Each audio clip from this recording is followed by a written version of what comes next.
welcome to Panelism, the podcast where we talk about the comics and graphic novels worth having on your shelf. I'm Taylor Trask. I'm Todd A. And, fingers crossed, Todd, this may be the first podcast in a while where we haven't had a myriad of technical issues. Oh, boy. I mean, it's been a journey.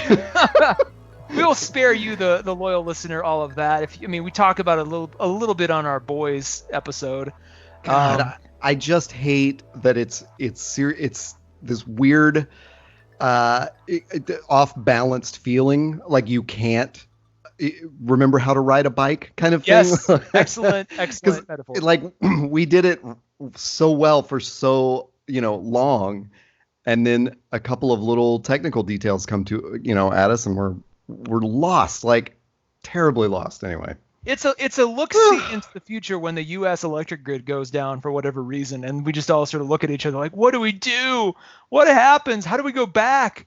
I mean, we had to dust off Skype, and fortunately we did, because it's way better than the last time we tried to use it. And it's actually a current solution. We'll see how long it lasts, but... Yeah, dark mode. Yeah, dark mode Skype. Well, we're back into talking about books this episode, and we have got one that we've talked about it internally amongst ourselves for a couple months now. It actually came up in my orbit when Escape Velocity's book club, which I attend fairly regularly, had it as their August pick. And is actually one that it's by an author we've talked about on the series before, Tom King. We reviewed Vision previously and had a great little time with our friend Drew Huddleston reviewing Vision and talking about that.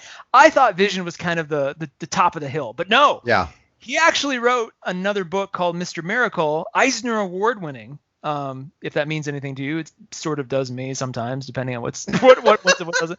I have my issues with the Eisner Awards fairly regularly, but no, he wrote Mr. Miracle, and it is a very different book than Vision, but it's hard to compare them one to one. I don't think you probably should, but if I was going to pick the one that sort of, and it's a close call, but the one that really hit me harder or was more surprisingly good, I think is Mr. Miracle. So we're going to delve into it. You read it recently. Yeah, I mean, we often try to chit chat a little bit, but I think since we've both read this book and it is such a tome, we should probably just, jump right in, because I want to ask you, like, what, was it Drew recommending it that got you into it, or did you wait till the book club had selected it? I'm curious what caused you to pick it up and read it. Well, Drew talked about it. It was sort of on my list, but kind of further down. It was one of those, I'll get to it at some point. And then book club picked it, and I was like, book club just happened to fall on my birthday this year, which is sort of interesting. And I thought, let's just see. I'll, if it's book club, then it'll at least be a good forum to maybe help me understand or appreciate it more. I read it and was like, holy crap, this is not what I expected, because I'd seen other websites and stuff kind of preview it back and when it first came out and when it was an ongoing series, and have had seen some little interviews with Tom King or the illustrator Mitch Gerrards. Is that right? Gerrards. I've read some stuff from them, so I had a glimpse into it, or fairly, a couple panels and a couple story points, and I sort of had this different vision of what it was. No pun intended. Yeah. But a lot of that was based on the covers. So the covers for each of these issues are drawn very differently than the actual art in the issues themselves. The covers, they present a very different sort of look, and I thought that was hokey looking. Like, did not like the covers at all. Those are completely independent. They have nothing to do with the main art. In fact, if anything, if you get the director's cut version, and just for those listening, we're largely going to be talking about the Comixology edition with guided view, but the hardcover has its own pros and cons as well, and there's some interesting things that happen with the digital version that we'll get into. But even if you have the director's cut, there's all the concept art for the covers. Every one of those is so much better than what we got. It's so interesting to me. I mean, we always talk about like how we saw it, how we picked it up, like what, format. This is one of those where I never even saw it on a shelf.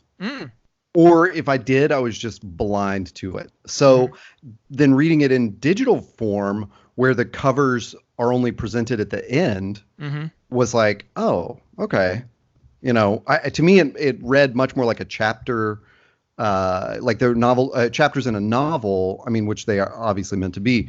But I mean, unless I'm being completely thick right now, the covers to the issues do not appear in between the issues. No, they do.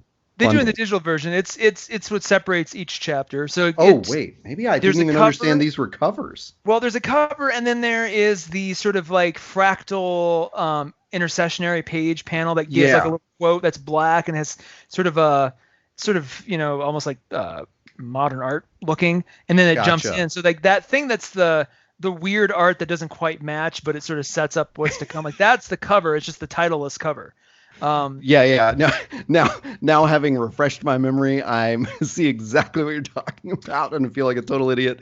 But yeah, you're right, because the covers look very because Big Barda is a huge character in this issue, and when I think of Big Barda, whom I know nothing about at all, I think of that 70s like Jack Kirby style, even though I guess he was mostly a Marvel guy, but that like. And that's what the covers mostly resemble, is that style. Yeah, not right. Which is, and it's like the colors are, I mean, they're not bright, but they're just intense in those covers. And everything's very smooth and glossy looking. It's just ugh. And so the actual art in the book is not that. It is much grittier. Actually reminds me. Oh man, there's a couple of things it reminds me of.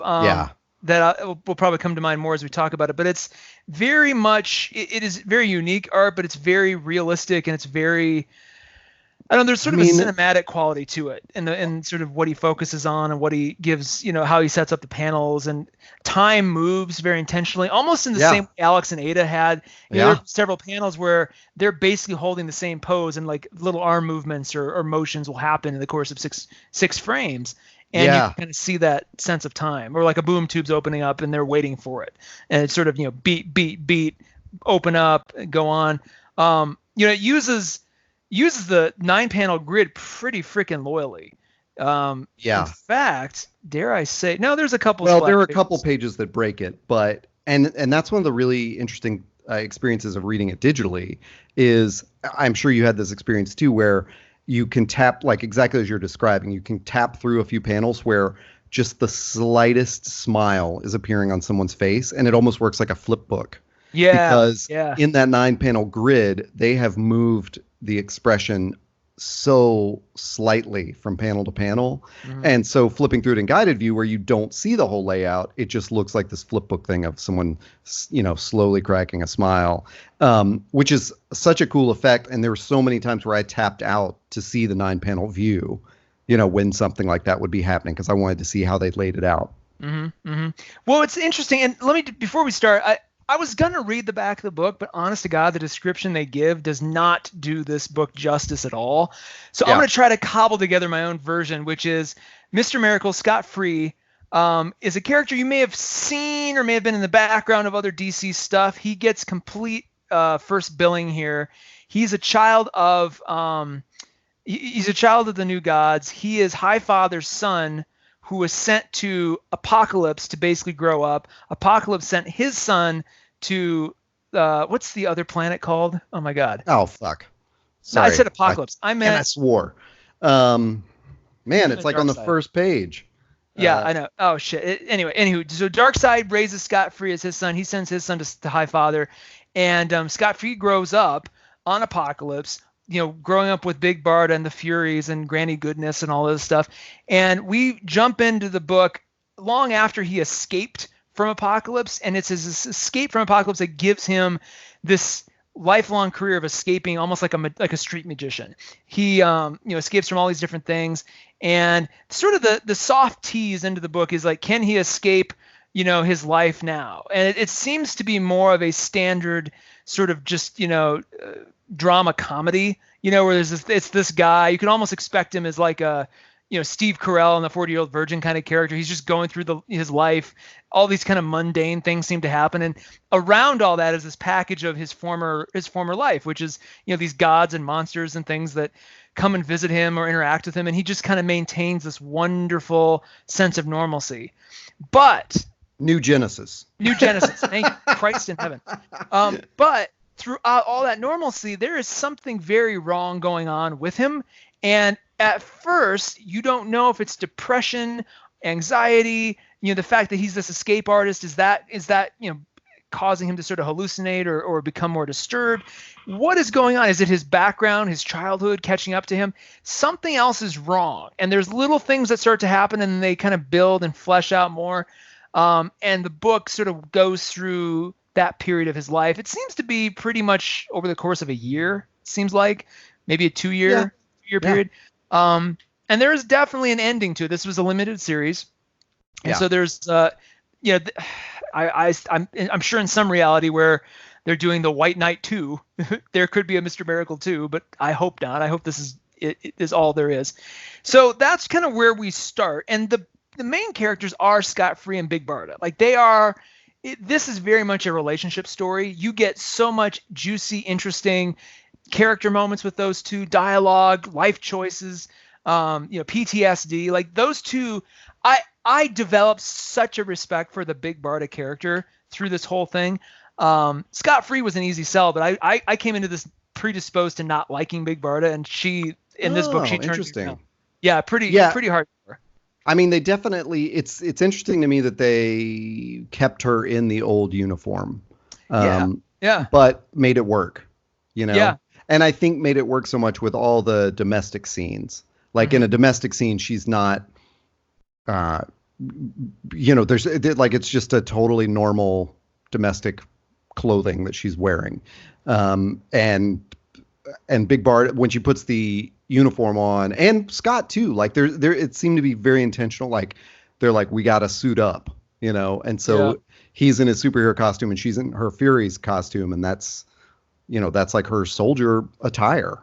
And his costume doubles as his his sort of escape artist costume. Too. He's sort of a Iron Man in that he's publicly known that Scott Free is Mr. Miracle. Exactly. What was your relationship with Mr. Miracle before you read this? Did you know him? Did you know any of this? Very little. He pops up as a tertiary character at a few things I've seen, but that's basically it. Yeah, I knew nothing about it, which is why I wouldn't doubt that that my eyes just sort of washed over this in the comic book store. I was like, Mr. Miracle.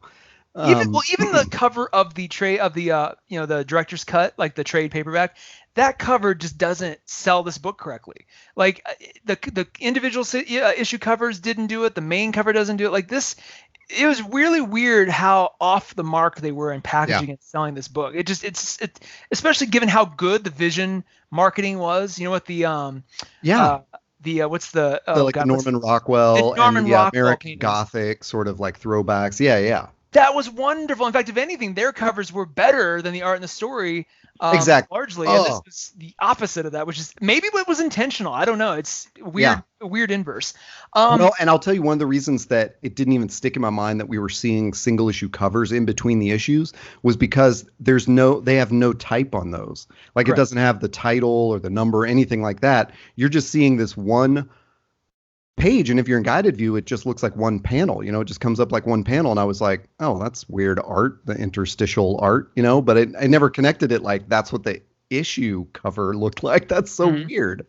But another thing about the art I wanted to mention, and because it ties into neither of us really being familiar with Mr. Miracle, is that in the course of like telling his story and they know they have to catch the reader up to who he is. Like they have to get you to buy into his story before the story starts, and there is an ongoing motif of this documentary about Mr. Miracle playing on a television screen. And then that art, even though it's also like kind of, made to look like it's got a little vertical hold issue or something, going on the TV. Like it's got the like broadcast waves in it.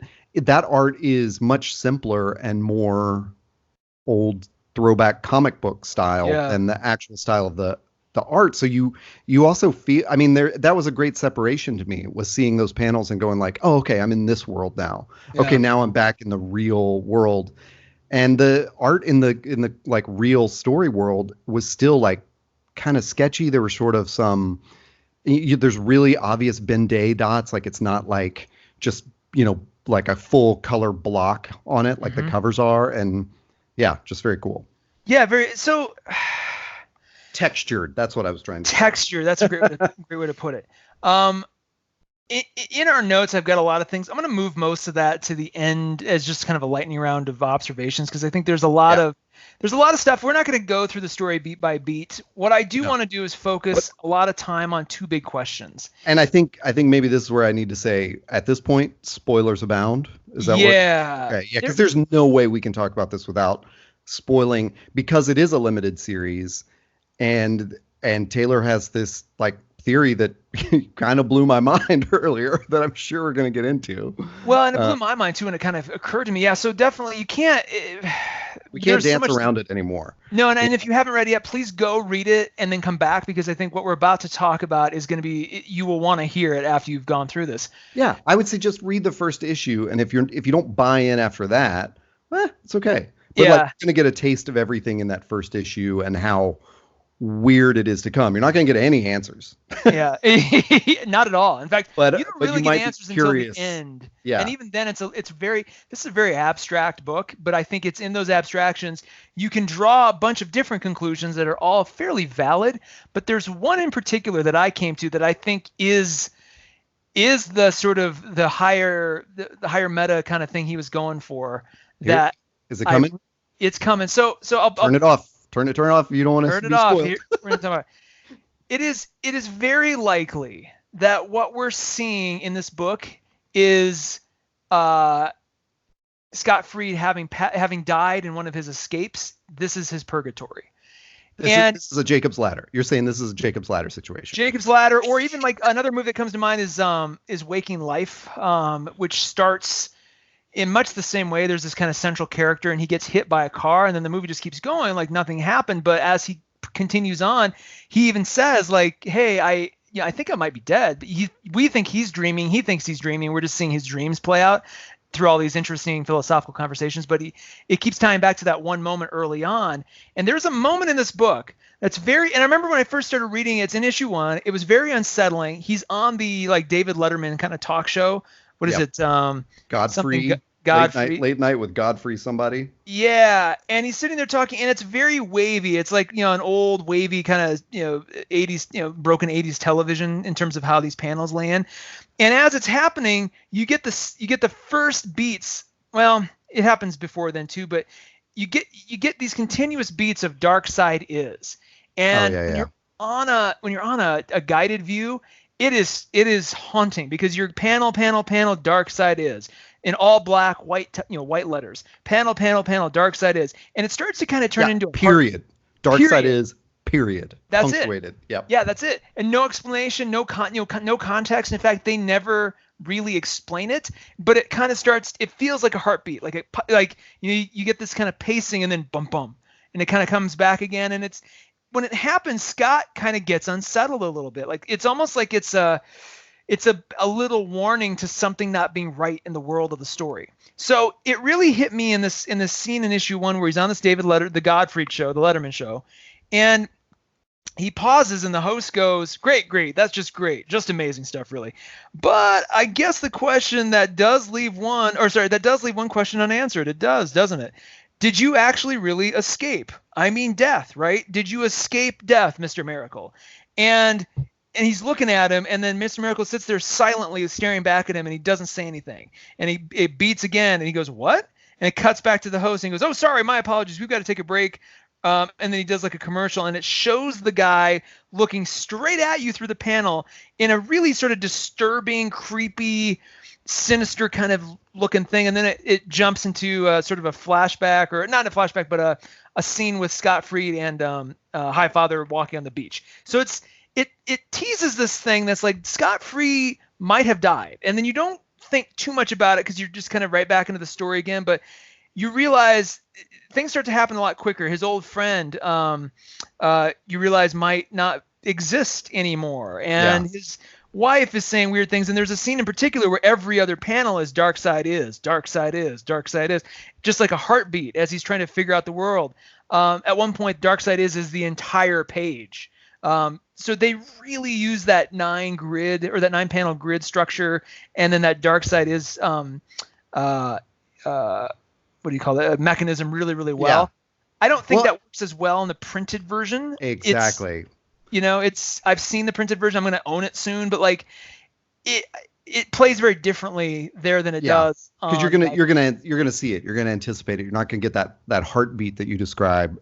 And I'll tell you, one of the most dramatic things is like I did, where I'm going through the guided view, and often some of these panels there's no dialogue. So maybe I go through a little bit faster, or maybe I slow down, or my pace is changing, and then there's that dark side and then I would double tap out to see the whole layout, and then you're like, oh shit, this is everywhere. Yeah. It's sort of like when you do zoom out and see the whole page, it was like, oh man, that was even more startling. I love that. I did the same exact thing where I'm like, damn, then you pull out like, it's almost even spookier because it's just you're almost like you're aware of it as you're reading it, but you're not thinking of the dramatic like impact of it. And I think that heightens that drama. Whereas in the printed version, like you said, I would have flipped the page and seen, half the panels, every other panel is that black box, and would have, I don't know, but anticipated it. There's a lot of little weird things that happen that sort of support this thesis, but there's one in particular. Well, there's two in particular.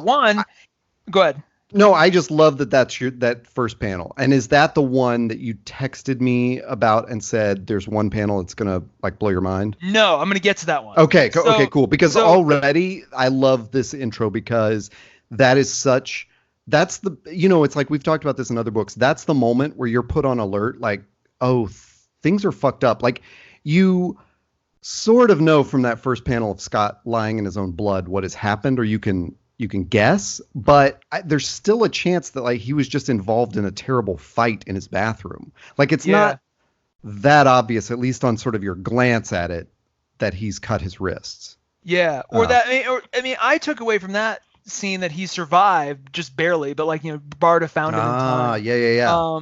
So, but like, even you're right. That scene too was like, what was that real? Is everything after that scene the death? And I kind of thought that at first, because right after that panel is that sort of digression of what I think is him as a kid, and it introduces this first kind of idea of what does God look like. There's this little story that they tell, this little parable that gets kind of told again and again throughout the book, which is the teacher in this class, and the teacher says, draw whatever you want. And then when they're done, the teacher asks them what they've drawn, and the children say, dinosaurs, hearts, and superheroes, anything, doesn't matter. And one child says, I drew God. And the teacher says, that's very nice, but no one knows what God looks like. And the child said without a second's hesitation, yeah, until now. And so there's this, you kind of think it's this like crazy little story about him as a kid, and like, oh, he's got a lot of spunk and attitude, but then you're like, wait a second, he was a kid on Apocalypse. He didn't go to school. So like, what is this? What is going on? And it comes back a few more times. Like other characters will mention it. He mentions it, in discussion. And then there's this really crazy scene where of all the characters in the DCU to show up, freaking Metron appears and on his Mobius chair, who I've been sort of into Metron lately. So that really caught me. I was like, oh my God, it's Metron. And he looks at Scott and he goes, you are not to know the face of God. Do you understand? You are not to know the face of God. And he screams it at him and Scott's kind of sleeping, and he's like, he doesn't even react. He just kind of shakes Barda. He's like, hey, Barda, Metron's here. And she's like, oh, that's nice. And he's like, you can't know the face of God. And he disappears. Granny Goodness says something very similar before she goes. They end up killing her. Well, so we think. And then, so that's haunting me. So I'm like, okay, he had this, there's that weird scene at the talk show that really kind of made me go, what is real? There's something going on here at a deeper level. Fast forward, if you are on your digital device, it's going to be page, give me just a second here. Oh, shoot. That kid pops up again, by the way, later on. That same scene where the kid's telling the story appears at the end of the last issue. So the very and last it's different issue, then, right? Isn't his response is different then? What is his response? Great question. He says, "Oh no, it's the same kid, but it's a different story. It's the one where he goes and the son asked, what is the Oh fourth God, that is that That one. was so creepy. So in that same issue, the last issue, the very first page, there is a scene. So if you're looking at your Kindle, it's 279. It's 277 of 319, but it's I think it's in the printed version, it's page 279. Comixology is 277. Gotcha. There is a scene. There's a whole page, 9 panels, of Scott being held as Mr. Miracle over this burning trash can thing. Yeah. And they've shown a couple scenes like this throughout the book where he, a train's coming and he narrowly escapes. And at the end of each of those little vignettes, he's standing like, ta-da, like I escaped. And you go, oh, that's cool. So you kind of think these are just little scenes to show you how successful he is at what he does. Until you get to this page where he's held over this thing. He's got a straitjacket on. He's trying to escape. And it keeps cutting back to the audience's reactions. And they're starting to get more concerned, and he starts to burn up. And the very last panel is literally his face on fire. And it does not cut to him having successfully ta-da'd. Yeah. And that's where it really tied back, because it looks like it's the same set as that talk show. And it's like, oh, gotcha. Yeah, I see what you're saying. This was the thing, and he didn't escape, and everything after that is his purgatory. Oh my God.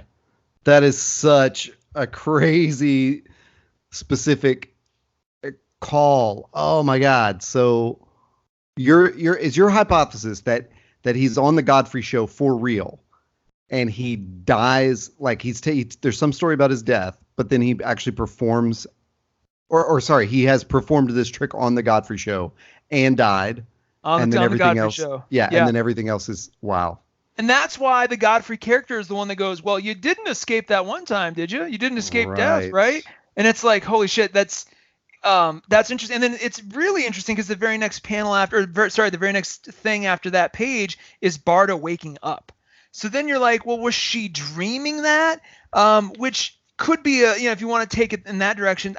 There's a case to be made that she was just dreaming this horrible thing, given all the stress that they've been going through. But then she, almost like Bobby from Dallas in the shower, she finds him. She gets up. He's not with her. She goes into the bathroom. He's showering, just like, hey, good morning. Dallas. He's all, yeah. Remember Bobby from Dallas? No. Is that too deep of a pull? It's a hilarious, reference. Bobby Ewing. That was the whole thing. Like, he came back and she's like, oh my God, you're alive. And he's in the shower. He's like, well, hello. Same thing with Scott Fried, and he shaves, but he keeps. I think I'm right, because he keeps seeing sort of the ghosts of these people who have clearly died, either before we started reading or during the course of the story, and it makes sense. I mean, it also explains Metron's appearance. He's like, you can't know the face of God, and I think he's saying that because if Scott Fried does know the face of God, he's going to get stuck in this purgatory. And this whole thing, and the way it plays out, think about at the end, he has this perfectly balanced life. He is the child of two worlds, Apocalypse and New Genesis, and he's got and Earth now too. So he's got, he's the new High Father. He's spending half his time, fighting this endless war, and the other half as this normal dad in California. Yeah. And it's like, that would be the sort of, he can't go to either heaven or hell. He's kind of in this in-between place. That's the most idealistic version of his life. He's got a kid. He's got a wife who loves him. You notice that nothing bad ever sort of happens to him. It all seems to kind of go his way, no matter what challenges come. Think about how easily they bested Orion and Dark. Yeah, exactly. All this stuff. And so, I mean, even the Furies are coming over to the baby shower, like, hanging out, just like it's like they're all here for Big Barda. They'll behave. It's like, really? Like, it's and you could play it, you could still interpret it a different way, but I feel like all of this is a lead up to him having to decide. And when Metron says you can't look at the face of God, he was saying to him, if you choose one of those gods, if you choose either High Father or Orion as your god, or Darkseid, you'll get stuck in one of those planes, and he chose neither. And he just kind of exists in this perpetual forever space. Yeah. And, even like at the end when Darkseid's ghost appears on the couch next to them, and he just casually puts his feet on him, and it's kind of that blurry TV sort of fade in, fade out kind of look. All of it just kind of seems. I'm going to the very end too. All of it kind of seems, even when the very last panel is of he and Big Barda basically saying, we're going to be okay. Everything's great. And then the last panels of them kind of blurring too. And so it's just like, oh, so this is just his life forever. It's like Inception. He chose to stay in the dream and just keep this existence going. God, yeah. Now I'm fully on board with this theory.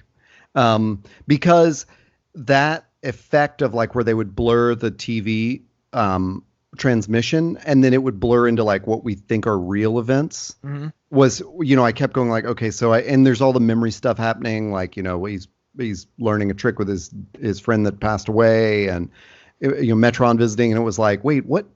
Okay, so is he, did he get hurt from from the suicide attempt or what? You're like, what's happening? Just the way it all kind of bled together, but there's never any resolution to it. It's not an Inception in that sense where someone tells you what the rules are. And your theory fits so perfectly in that, he's just trapped in this sort of Groundhog Day of his life. Every day he wakes up, he goes to New Genesis, he fights the war, or there's some great line where he's like, no, it's Tuesday, it's Barda's day to fight the war. I got Monday, Wednesday, Friday or something. Can I point out an Easter egg, which is on that page you pointed out where he's getting burned? Every reaction shot from the crowd is a panel of podcasters. Is it really? The first one, I can clearly identify Lauren Lupkus and Paul F. Tompkins. They all seem to be Earwolf hosts as well. I think the second one is I'll never remember their names. But then there's Scott Ackerman and Adam Scott in the third one, and then in the fourth one there's like this. It's like if you didn't get it, here's the three hosts of How Did This Get Made, like Jason Paul and June, all in their pose from the cover of their show. Oh, interesting. Like that's the one where I was like, wait, what's going on here? And then I zoom out and see all the other panels, and it was like, that's crazy. And I know you had a note about like the Stan Lee guy that appears, and I don't know what to make of that, but that there are all these other Easter eggs. I also, and it got to be that thing of like, I was like, is this a clue? So almost every time we see Scott Free in his domestic life, he's wearing a t-shirt with a different Justice League member on it. Yeah, and I actually put a note in there, like, I don't know why he bothers being an escape artist when he's clearly making millions as the manufacturer of authorized DC hero merch. Yeah, exactly. It's like... it's a little. I started noticing at the third one. I was like, oh, this is just going to keep going. He's just going to keep having a different T-shirt on every time. Well, but you're saying that. So at the end of it, who is that?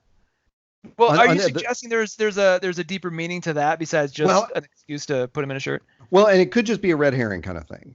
But when it comes to the very end, I don't know who this is, whose T-shirt he's wearing when he's on the couch with Big Barda. The Thundercat looking T-shirt that's got like the. Kind of, yeah. It's like a space guy. Oh, it's Hawkeye. It's sorry. No, I'm sorry. It's the Hawk logo from oh god damn it. Hawk and Dove.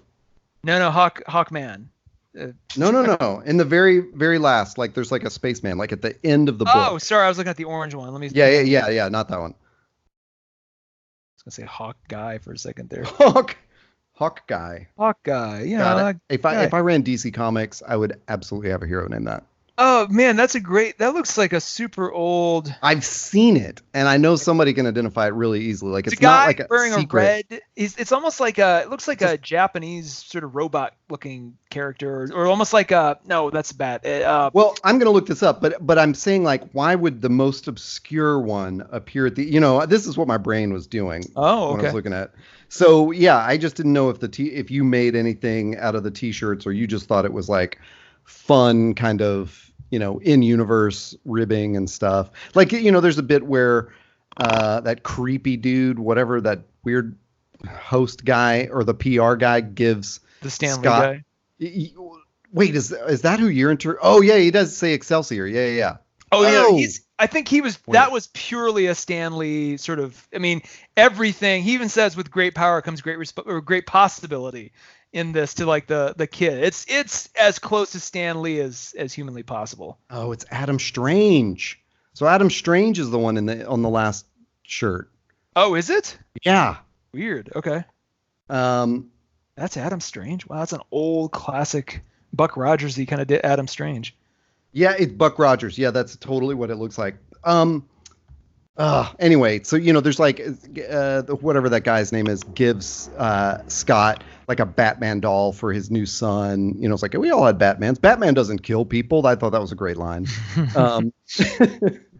But yeah, I just didn't know whether this is like just in universe, references or if it meant something deeper. But I'm running down a rabbit hole here, obviously. Yeah. So, I mean, another person at book club took all of what I just described as metaphor for his depression, which I could, I can they were taking the risk cutting scene with a lot more consequence than I was.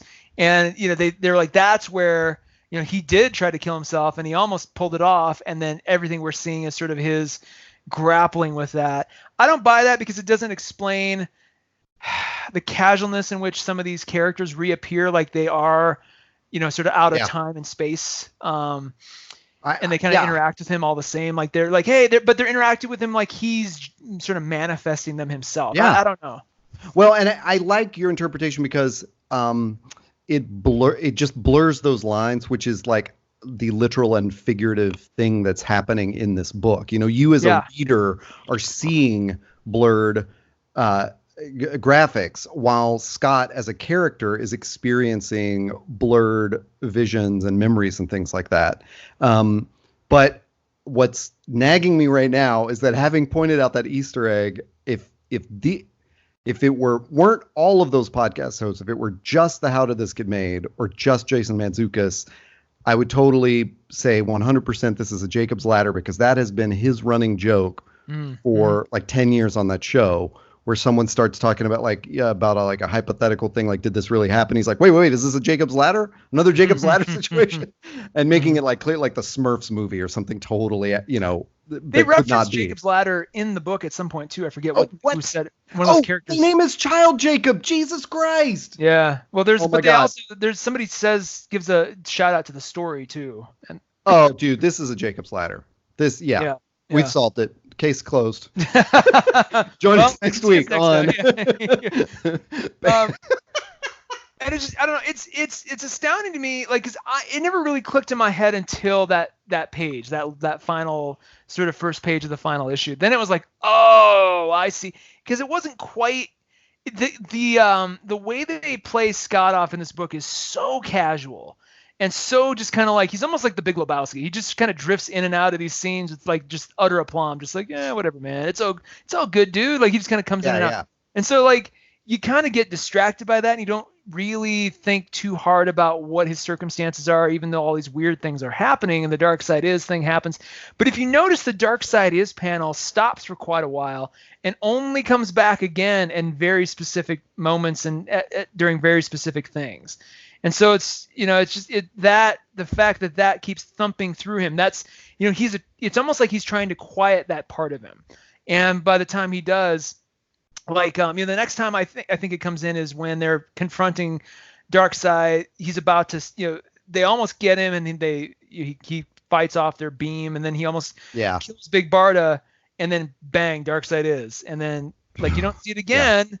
I don't think the rest of the book, actually. That might have been the last time. So it's like Scott becoming more confident and capable in this purgatory-like environment. He is finally, that's the last time Darkseid appears, other than when he and Barda say it in the very end, because she goes, Darkseid is, and he goes, yeah, I know, but hey, we are too.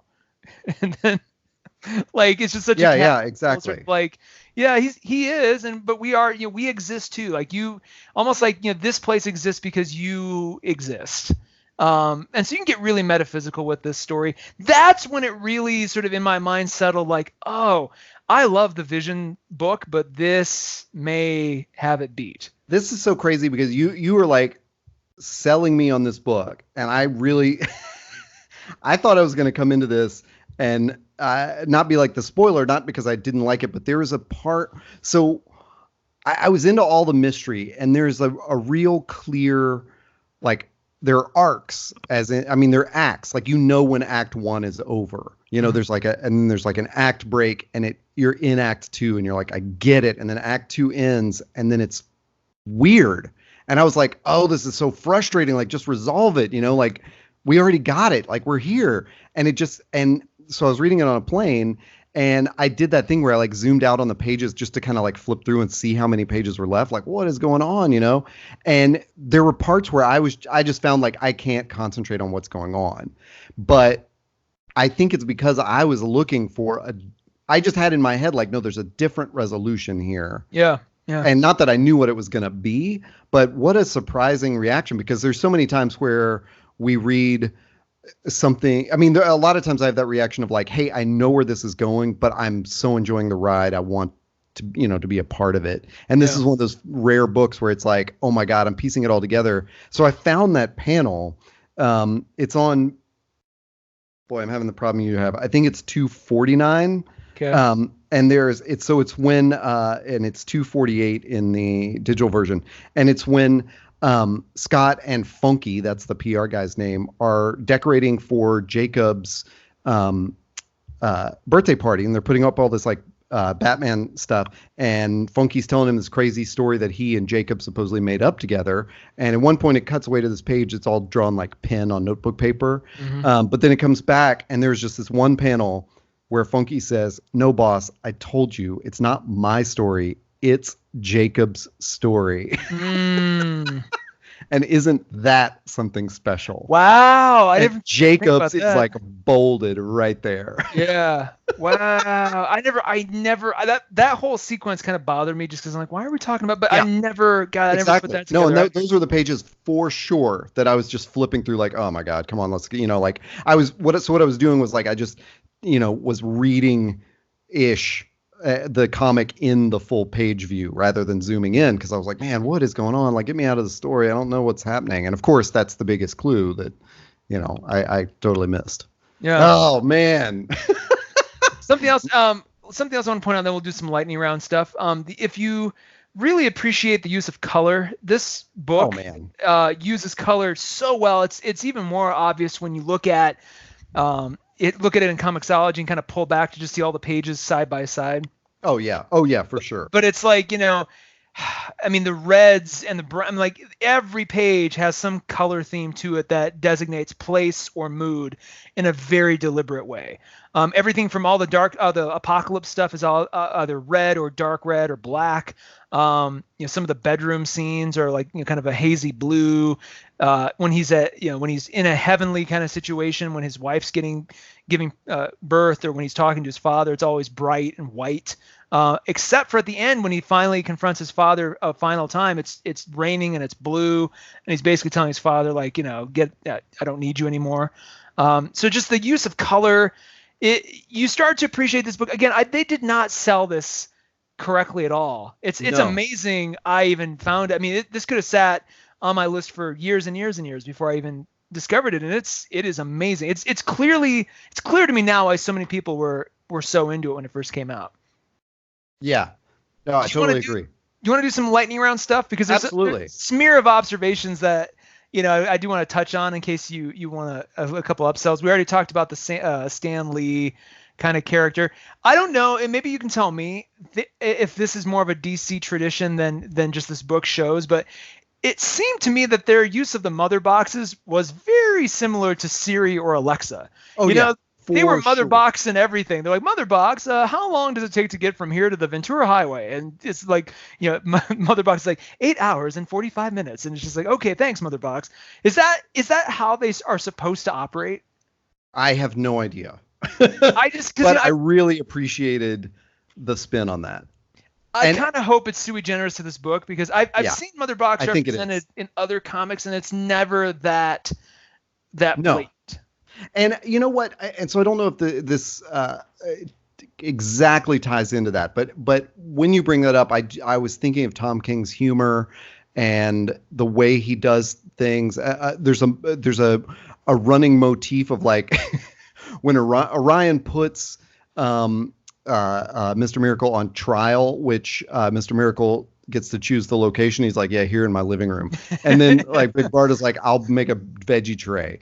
And then there's like this running gag of like Mr. Miracle like getting up from his, chair, and dipping a carrot in some ranch and taking a bite. which was amazing. And then, but there's this other running thing that we didn't talk about, which is it's not a running thing, but like in that last big huge battle, I guess that we're invested in, where they go to New Genesis to, like, after he's been sentenced and they're just going to go kill everybody and basically free him. They are having Big Barda and Mr. Miracle are having an argument in every single panel about a new apartment and how they will arrange their stuff without one closet, but with another bedroom. Yeah. And it's so nobody's talking about the fight. It's At just, and I was thinking of that. I think for whatever reason, the connection to the Mother Box that you were talking about, how Mother Box has become this, like, you know, Uber Siri where they're like, play the moans of the damned, and it will play them. And then they start laughing at them. Yeah, that was because they're like, we don't have a song. You know, we grew up in this like terrible hellscape. We don't have like our first date song. And Scott's like, well, I remember the moans of the dead. It's like, oh yeah, you think that's a good thing? She's like, yeah, let's play it. Hey Alexa, or hey Mother Box, play the moans of the dead, and like playing moans of the dead. And then it happens. I think somebody at Book Club made a great point. The use of the carrot and the veggie tray kind of comes back a few more times. Oh yeah. And always in very serious moments. You know, they go to essentially present their son Jacob to Darkseid as like his, you know, basically his ward. As terms of keeping the peace. Is like, yeah, you got to, almost like what happened to Scott. You got to deliver your son here. And they're like, let's bring the veggie tray. We got to have the veggie tray. But somebody at Book Club made the point. It almost makes him feel even more Bugs Bunny like, because he's got sort of this impervious. You know, he never seems to die. He gets the crap beaten out of him. The only time in this entire story, I mean, he leads the armies of New Genesis against, you know, just a horrible situation. The only time we see him suffering or hurt is in that one page where it looks like he's burning to death. It's the only time. Every other time, he's just like, you know, he may be a little tired or a little haggard, but he's just like, whatever. He's eating carrots like Bugs Bunny. You know, he's just the casualness of him. Well, and there's that running thing of like, which you know is like a being raised on Apocalypse kind of thing of where it starts out with Orion, right, where he beats him and Scott will collapse and like his face is bloody and he'll say stand and Scott's like, I'm standing, and then he'll just punch him again and knock him down. And what is that? They say like learning or teaching or something like that. But you're right, like he keeps standing up. It is only in that one trick where he does not stand again. Yeah. He's almost like, I said Bugs Bunny. It's a better sort of comparison would be Rick Sanchez from Rick and Morty. Like he just sort of has he seems to know all the answers. Yeah. He seems to have sort of no care at all for what's going to happen to him. And I think that's sort of emboldened by the fact he is in his own dreamlike purgatory kind of environment.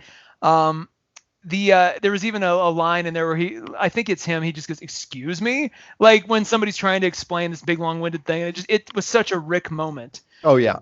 My other favorite line in this entire book, and they call back to it a few more times, but early on he's talking to Big Barda, Scott Free is, and they're talking about like a Batman toy or something, and the line, that's the one Funky gives him. Yeah, and he's like, they have a study. Batman kills babies.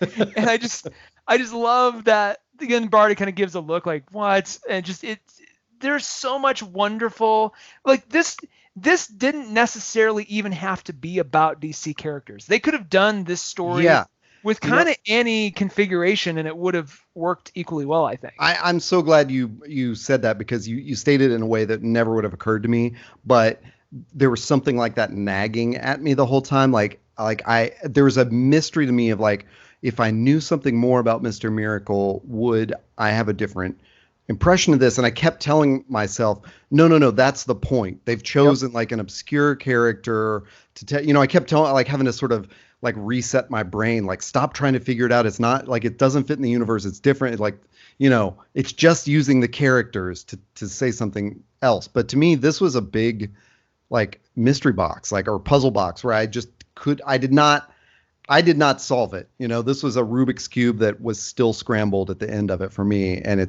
you put it together. And I think that's so cool. I misspoke earlier though. He is alive. No, I'm still holding to that. And real quick, when I first finished it, I was that notion kind of occurred to me, but it wasn't until later on that I was like, Oh, right. oh, because I even mentioned to Drew, I was like, man, I need help understanding this ending. I don't No. quite get what happened, and then it makes so much more sense when you think about it through this Yeah. context.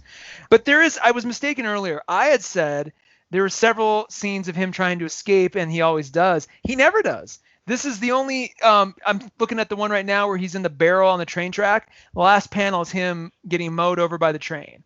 And then Well, there's another one where the box falls off the crane, like the tall like building crane, and they don't show him getting out of it. They don't show him dying like it does in that last but one. they don't show him crushed in the box or anything. Exactly. In that last one, you see him on fire, and I don't know. That's just such a really interesting, like I said, like sort of a clue of like,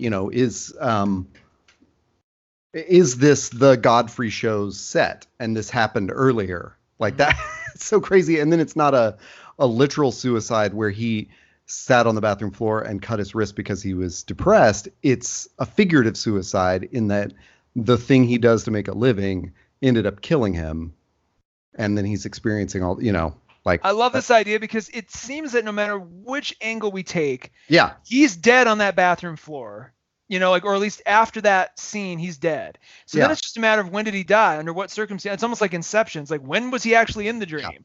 Yeah. And so you can really have fun going back through. I'm even looking at that early on when he's on the Letterman show. They show him in the like the piranha tank, I'm guessing, or whatever that is, and he escaped. And they show him escaping, and then he sits down with Godfrey. And like then that scene where Godfrey looks at you and goes, "Don't worry, folks, we'll come right back." That whole, and especially after that exchange of like, I mean, death. You did you escape death, Mr. Miracle? Like just looking at and it. Then there's a one panel that's a pause, and then the next one's Mr. Miracle saying, "What?" And when he says that, there's a huge blur across his head, like he is like that's where it all shifts out. Yeah, and the story of Jacob's Ladder, I mean, you nailed it. The story of Jacob's Ladder in the movie, I believe is Jacob or Tim Robbins or whatever the hell his name is, experience, like it's all at the moment of his death. The whole movie happens. So if we think Scott is lying on that floor dying, this is like him projecting that entire life, of like having kids with Big Barda and all that kind of stuff. But he's still on the floor at the end. Yeah. So that's this is a really crazy thing because the gimmick in a lot of those stories is revealing that it was, like a misdirect all along, and this never reveals that. Nope, not at all. So you can kind of keep digging new interpretations out of this, which I always love that when there's a clear sort of. If you know what you're looking for, you can kind of get what the creators intended, but they're not so locked into that you can't get new takes out of it with subsequent readings. Which that's one of the reasons I'm getting it in hardcover too, is just because I'm like I want the artifact. I think they put a lot of good hard work into this, but I think I'm gonna enjoy it in a different way reading it physically than I did digitally. Although I'm telling you, this is one of the better experiences on Guided View. Just for that Dark Side Is panel coming in, and you don't, if you're not cheating, if you're not looking at the full page, you don't know when it's going to happen. Right. So you could be going for a while and kind of go, okay, that must have, there it is again, and it kind of creeps back in, and I don't know, it's very unsettling, because you don't know what that means, and then as it goes on, you're thinking more about Dark Side, but then you're like, is that really what I should be thinking about, or so many questions that it asks and doesn't answer, but you can work on your own take. We've got to shout out, we've shout out Tom King a lot. Mitch Gerards is the artist and colorist. Yep. And I mean, I can't say enough about that art. It is so cool. But totally fits the theme of the book. Like all the artistic choices go with all the like literary choices. Like it's one of those where it's except the covers. There's actually, they credit the original series cover artist as well at the beginning of the collection. So, Yeah, well, this is definitely a book worth having on your shelf and on your iPad and on your phone. So go grab it. Mr. Miracle, Tom King, published by DC.